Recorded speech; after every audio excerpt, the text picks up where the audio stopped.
Le vamos a decir a Alejandro Pranell. ¿Cómo estamos? Buenas noches, Chavita. Buenas noches, Cachi, ¿cómo te va? Sí. Bien, hablábamos de eso recién, ¿no? Que son los sobrenombres en los pueblos, ¿no? ¿Cómo no? Que nos dan esa identidad, ¿no? Más vale, que es la identidad de cada uno, es muy común eso. Es decir, yo a veces le decía a Augusto, yo veo tu nombre Oscar Andrés en el pie de gráfico, si no, Cachi. Así que bueno, pero es así. Bueno, Alejandro, decía bien yo, ¿no? Está ahí esos títulos. Más que nada que conseguiste en la universidad y que por ahí, como hablábamos hace un ratito, la gente no sabe porque nunca tuviste veterinaria, pero sos... Sí, no he ejercido, es decir, sigo ejerciendo, bueno, en términos privados, pero bueno, sí, soy médico veterinario y técnico agrónomo. Bueno. Es mi profesión. Claro, ¿y Confederación Agraria? Y Confederación Agraria hace más de 20 años que participo en la carrera gremial y bueno, he sido director nacional, ahora presido la filial local, pero bueno, siempre en contacto con la entidad, ¿no? Y el otro rol es integrante, bueno, podría decirse de la mesa directiva de lo que es la Sociedad Rural Guardia del Monte. No, mira, es decir, son entidades independientes, es decir, Sociedad Rural pertenece a CARVAP, claro. CARVAP pertenece a CRA, es decir, son entidades agropecuarias que todos juntos y formamos lo que fue la mesa de enlace nacional y provincial, pero es decir, pertenezco a una entidad, somos entidades hermanas, ¿va? Es decir, representamos a diferentes grupos de productores, pero todos representamos productores agropecuarios. La última vez que nos vimos, porque bueno, cada uno anda en lo suyo, pero nos cruzamos, fue un día que hubo una movida muy linda, pero que, viste, como hablábamos con el intendente recién, nosotros somos de criticar, viste, la gente critica y pega, qué sé yo, y fue aquel banderazo que se hizo a través precisamente de el grupo de la gente de campo, ¿no? Claro, sí, que fue cuando fue con el conflicto el intento de expropiación de la firma Vicentín. Claro, que después el intendente, al mejor estilo del presidente anterior, reconoció que se había equivocado, ¿no? Porque Macri reconoció muchas veces que se había equivocado. Es que está bien, es decir, está bien reconocer los errores, pero hay algo muy simple, Cachi, es decir, vos lo que no... Mirá, yo el día ese que se hizo el banderazo, que se hizo una caravana, sí, que salió de acá de Monte, fuimos a Lobos y después a Navarro, y después esa misma caravana recorrió los 70 kilómetros de vuelta y la verdad que tuvimos una recepción acá en Monte que nos asombró a todos porque en la rotonda de la 341 no éramos solamente productores agropecuarios, había comerciantes de todos los rubros, farmacéuticos, ferreteros, carniceros, médicos, cuentapropistas, pintores, había de lo que se te ocurra. Es decir, yo me llamó mucho la atención porque el tema, es decir, lo que despertó el tema Vicentín, yo creo que fue, digamos, es decir, si bien es una empresa que comercializa productos del sector, es decir, yo creo que tocó algo más allá de lo que va con respecto a la cuestión gremial. Es decir, acá estamos hablando de respetar la Constitución. Ese fue el gran reclamo. El reclamo no era, es decir, por el hecho de decir, bueno, defender una empresa que sí, yo siempre digo lo mismo. Es decir, nosotros de una entidad agropecuaria no vamos a defender una empresa que, digamos, que hizo las cosas mal y que estafó productores. Pero sí hay que respetar la Constitución. Para eso la Constitución te dice que hay que respetar la propiedad privada. La propiedad privada, cuando hay un caso así, presenta una convocatoria a acreedores. La convocatoria a acreedores la maneja un juez. El juez, si lo considera necesario y los acreedores lo precisan, lo llamará a la quiebra. Y esos son los pasos legales, ¿me entendés? Pero acá se intentó hacer algo de prepo que no corresponde. Es así de simple. Es decir, no pasa por otro lado. Y por eso te digo que decir, tocó muchos sentimientos, es decir, más allá de lo que es el sector agropecuario, porque si no siempre parece que nosotros somos los marcianos y digamos, únicamente reaccionamos cuando nos pisan los callos a nosotros. Y no, nada que ver, porque si vamos al caso, acá en la zona de lo que te estoy nombrando yo, no había un productor que fuera damnificado de Vicentín, uno, ¿me entendés? Pero sí éramos todos prisioneros de la actitud que podía llegar a tener el gobierno actual con respecto a avasallar los derechos constitucionales. Esa es la gran diferencia. Sí, muchos vecinos, como vos decís, vecinos, ciudadanos de a pie, como suelo decir yo, y comerciantes de otros rubros, se acercaron porque también estaba el hecho de defender la Constitución, Pero por supuesto, Es que ¿sabes lo que pasa? Es nuestra carta magna, es decir, no podemos pretender que cada gobierno que llegue, es decir, refundar un país. Tenemos que tener un poco más de continuidad, hay que respetarla. Es decir, ahora, por ejemplo, con lo que se está haciendo del intento de la reforma de la justicia, la reforma de la Corte Suprema y todo eso. Seguimos con lo mismo, es decir, se toman medidas y sobre todo, aparte que me parece tan ruin en este momento, habiendo gente que se está muriendo y todo eso, tratar de hacer esto. Yo entiendo que hay muchos funcionarios del gobierno actual que están complicados con la justicia, ¿sí? Se han robado medio país. Bueno, pero es decir, todos tenemos que estar bajo el mismo paraguas de la justicia, ¿sí? No es posible que haya justicia para algunos de una forma y para otros de otra. Entonces, como a mí no me sirve, tengo que modificar la justicia. No, lo que tenemos que hacer es que la justicia funcione bien. ¿Me entendés? Y si hay un juez corrupto, que el Consejo de la Magistratura se encargue de sancionarlo y que lo saque. Es decir, la pólvora ya está inventada. Lo que pasa es que ahora quieren inventar una pólvora que no les explote en la mano. ¿Sí? Están enchastrados por todos lados, están más sucios que una papa. Entonces, ahora que quieren modificar la justicia para en beneficio propio, es una locura, es una locura. Es que con estos gobiernos se afecta aparentemente casi antojadizamente al campo. Recordamos la historia de la 125, de los productores saliendo a cortar las rutas para defenderse. Claro, pero vos pensás que en ese caso, bueno, yo creo que acá hay dos cuestiones que son muy diferentes.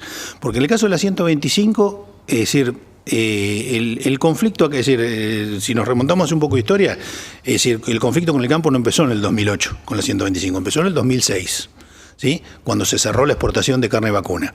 Se cerró la exportación de carne vacuna para tener carne barata. ¿Cómo terminamos? Claro. A los 4 años teníamos 15 millones de cabezas menos. Bueno. Entonces, es decir, todo fue contraproducente. Primero empezaron con eso, después cerraron la exportación de leche. Cuando quisieron implementar la 125, bueno, entonces eso digamos que partió de una cuestión económica.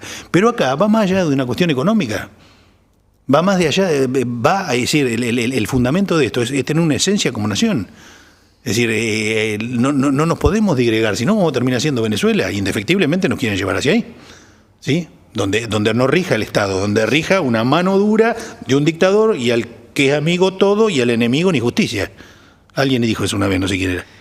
Vos hablabas de robos hace un rato, pero refiriéndote al sector político, pero en este caso yo me vengo a lo que le está pasando al hombre de campo. ¿Qué es esto o qué mirada tiene el sector? Si bien lo he oído yo por ahí con algunos otros especialistas a nivel nacional, este tema de la rotura de los hilos bolsa, ¿es realmente un vandalismo para hacerlo sentir mal al hombre de campo, para seguirle?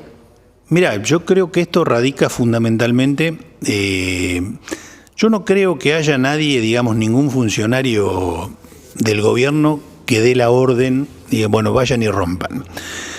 Pero sí, es decir, yo siempre digo que toda reacción siempre tiene una motivación previa, ¿sí? Nada reacciona porque sí. Porque vos fijate que hasta hace 6 meses o 7 meses, hasta diciembre, enero, esto no ocurría. Claro.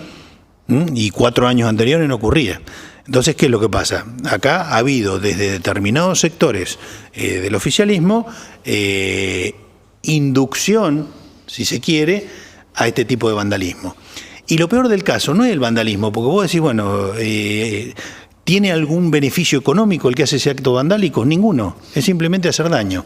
Y el peor daño, ¿sabés a quién se lo hacen? Aunque parezca mentira y es gracioso, al Estado. Claro. Porque el 72% de lo que está ahí adentro es del Estado. Claro. ¿Sí? Entre retenciones, ingresos brutos, impuestos a las ganancias. Es decir, todo, de ese cereal que está ahí adentro, el productor tiene el 28%, el resto es del Estado. Es así, hoy la cuenta es esa. Entonces, es decir, es hacer daño, pero hacer daño ¿en pos de qué?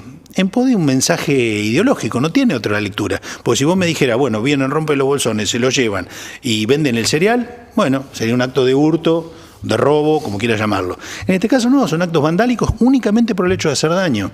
¿Sería como romper la lamparita de la esquina? No, es sencillo, es como si vos mañana te metés en el supermercado día y les prende fuego el depósito. Claro. ¿Sí? O vienen acá al canal y te prenden fuego toda la escenografía, te rompen las computadoras. son actos vandálicos. Si por allá se quejan, pero bueno, pero en definitiva. No, pero es una comparación muy burda, pero en definitiva es eso. Hacía la referencia con el romper el foquito de la esquina, porque digo, en definitiva, es del Estado. Es decir, y le estamos rompiendo al municipio una lamparita. Estamos perjudicando a ese vecino de esa cuadra, sí. Pero además después esa reposición es a lo mejor, qué sé yo, no sé, una palada de tierra. Sí, menos bueno, pero en este caso, como decir, esto es de un particular, ¿sí? Es decir, obviamente es un ataque a la propiedad privada como primera medida. Y acá lo más preocupante de todo esto es no te digo que sea el beneplácito, pero sí la ligereza con la que se ha tratado, porque pasaron muchos meses, esto no empezó ahora. Vos pensás que la cosecha de soja empieza en el norte en febrero, marzo, abril, mayo. Esto empezó en marzo, empezó a tomar forma y cada vez más. Y vos agarrás la zona de Rojas, Pergamino, Colón, Salto, toda esa zona agrícola. Acá haces 100 kilómetros y encontrás 4 bolsones en la ruta, porque no es una zona agrícola. Pero vos agarrás toda la zona agrícola y ahí encontrás bolsones a cada rato. Y los actos vandálicos han sido feroces. 60, 70 bolsones en una noche. Son miles y miles de toneladas tiradas a la basura. Alejandro, a nivel local no se han roto bolsones, pero sí, bueno, ayer justamente cuando yo empezaba a hablar de este tema, un vecino me hacía saber que él tiene un campo alquilado, pero bueno, atacaron su campo, o sea, el de su propiedad, pero que lo tiene arrendado, que lo tiene alquilado, y atacaron el campo de otro vecino, es decir, 4 campos de vecinos que, bueno, se cortaron los alambres, se quemaron alguna que otra maquinaria, y en algunos sectores también se han llevado alguna vaquita, ¿no? Sí, bueno, eso viene ocurriendo ya desde hace algún tiempo, pero ahora convengamos que digamos se está acentuando más. Pero yo creo que todo radica en lo mismo, porque volvemos a lo que te decía recién, bueno, el que se roba una vaca porque no tiene para comer, no está bien porque sigue siendo un robo, pero el que va a romper un bolsón de silo donde hay 200 toneladas de cereal únicamente para hacer daño, son, digamos, los patrones son dos cosas diferentes, ¿sí? No tiene nada que ver una cosa con la otra. Bien, háblame del tema de la pandemia, en qué los afectó, en qué afectó a la gente de campo. Vos como profesional de la salud, aunque sea veterinario, también entendés del tema. Esta pandemia complica y atrasa seguramente de manera muy importante. Sí, al país, ¿no? complica porque acá hay dos factores fundamentales. Es decir, vos tenés por un lado la pandemia, ¿sí?, que es un fenómeno biológico, ¿sí?, un virus, un patógeno que cumple un ciclo biológico. Y por otro lado tenés una cuarentena, ¿sí? Son dos cosas totalmente diferentes, que una surge a raíz de la otra. Una la maneja la naturaleza y otra la maneja el hombre. Lo que me parece que muchas veces la naturaleza hace daños que son incalculables y a veces incontrolables, y otras veces que pueden ser medianamente controlables. Ahora, muchas veces el hombre hace más daño de lo que puede hacer la naturaleza. Y te voy a explicar por qué. Yo tengo un grupo de WhatsApp, somos 30 profesionales, hemos sido compañeros de la facultad, en los cuales es muy diverso, muy heterogéneo el grupo. Tenemos muchos que nos dedicamos a la producción bovina, pero también tengo dentro del grupo 3 o 4 colegas, sobre todo son tres chicas que trabajan en la parte de investigación, que son epidemiólogas, y que yo siempre digo lo mismo: los veterinarios en la cuestión de epidemiología siempre tenemos una gran ventaja con respecto a los médicos de humana, porque los veterinarios en general trabajamos con poblaciones, no con animales, ¿sí? Entonces, digamos, nuestro criterio epidemiológico generalmente, yo no estoy hablando de conocimientos, sí, porque, digamos, yo no me he dedicado, pero yo lo que sí digo acá que ha habido falta de criterio. Y te voy a explicar por qué. ¿Por qué falta de criterio? Porque el tema de aislar a poblaciones jóvenes de bajo riesgo, que sabés que si se infectan, hasta inclusive no transmiten enfermedad y pueden seguir funcionando, haber hecho la cuarentena más larga del mundo, porque tenemos el récord de la cuarentena más larga del mundo, ¿sí? Y vos pensás, es decir, porque uno tiene que ver a veces los resultados, porque claro, con el diario del lunes siempre es fácil. Vos decís, bueno, vos hablas ahora, yo la verdad que hace 120 días que lo vengo sosteniendo. Claro. ¿Pero por qué? Simplemente porque observo, porque miro, es decir, la barbaridad que hizo Brasil de no hacer nada, ¿sí?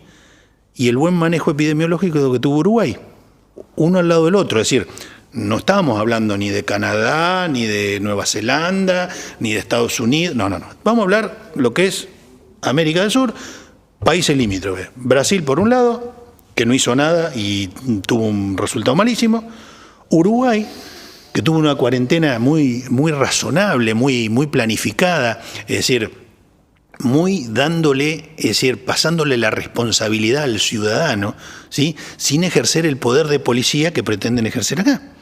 Que ya no lo pueden ejercer porque la gente tiene que salir a laburar. Claro. Es así de simple. Entonces, es decir, yo creo que acá lo que se hizo, se gastaron los cartuchos, tenían 3 cartuchos y gastaron los 3 cartuchos en el primer tiro. Y de los 3 tiros erraron en 2, ¿viste? Entonces, ese es el problema más grande. Yo creo que, es decir, el daño económico que se ha hecho, pues acá a lo mejor en los pueblos, en los pueblos como el nuestro no se nota demasiado. Es decir, si bien es desesperante la situación, pero en los grandes centros urbanos, es terrible, va a andar por, no sé, el otro día miraba imágenes de acá de San Justo, calle de negocio cerrado y negocio cerrado y negocio cerrado. Si vos, es decir, hay un entramado social que lo destrozás. Entonces, es decir, yo lo que creo es que, es decir, algunas cosas se hicieron bien, pero después y ahora seguir con esto, a mí me parece, te diría que descabellado. Descabellado porque hay algo muy simple. Acá hay una realidad que es una verdad de perogrullo, lo que decir. Nos vamos a infectar absolutamente todos. Yo no quiero ser tremendista, ¿sí? Pero es lo que indica la biología, no lo dice Alejandro Planel, lo dice la biología y funciona así. Porque es lo mismo que vos decís, bueno, en el 2009 tuvimos la epidemia de gripe, ¿cómo es? De gripe A. Gripe A. Perfecto. Yo le pregunto a cualquier persona, a la que conozca, a la que se te ocurra, ¿vos tuviste gripe A o no tuviste gripe A? El 90% ha tenido, es decir, si vos no se le sacas sangre al 99% de la población, hoy todos tenemos anticuerpos contra la gripe A. ¿Te hayas vacunado o no te hayas vacunado? Claro. Porque tuviste contacto. Ajá. ¿Dónde te la agarraste? No sé. Esto es lo mismo. Claro. Es exactamente lo mismo. No podés mantener estéril y aislado al 100% de la población. Ahora, que vos me digas que aislás a la población de riesgo, que aislás a los mayores, a la gente que tiene alguna patología, algún episodio previo que lo pone en una línea. Bueno, eso tiene sentido, pero ahora aislar a toda la población y paralizar un país durante más de 100 días es una locura. Es una locura porque el tema, ¿sabes cuál es? Las consecuencias las vamos a sufrir todos. 2 para concluir, y que no la saco del diario del lunes, sino del diario del viernes, de hoy, el de ámbito financiero. Dice, mirá, Cristina Fernández de Kirchner recibió al Consejo del Agro y la Industria. ¿Sabes qué pasó con eso? Bueno, el Consejo del Agro y la Industria, te voy a decir primero qué es lo que son. Ni Domenech, ni el presidente de la Cámara de Cereales de Buenos Aires, es decir, representan a los grandes grupos concentrados que comercializan producción agropecuaria. Eso no representa a la producción agropecuaria, ¿sí?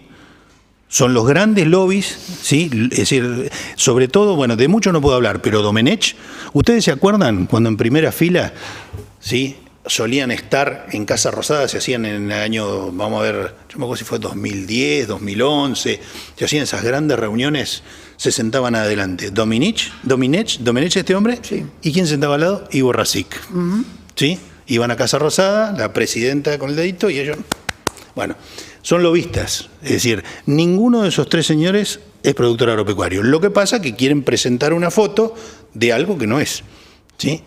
Obviamente, la opinión pública lo compra, pero ninguno de esas tres personas que están ahí, ninguno representa la producción agropecuaria. Son comercializadores, grandes empresarios que comercializan productos derivados del agro. Mirá vos de lo que nos enteramos. Y bueno, y la última, el gobierno ya tiene la decisión tomada, ¿no? Hace ensayos y lo comunicó a distintos sectores. Soja avanza la idea de aplicar retenciones diferenciales. Otra vez con las retenciones, ¿no? Sí, pero el tema de las... Mirá, yo te digo una cosa.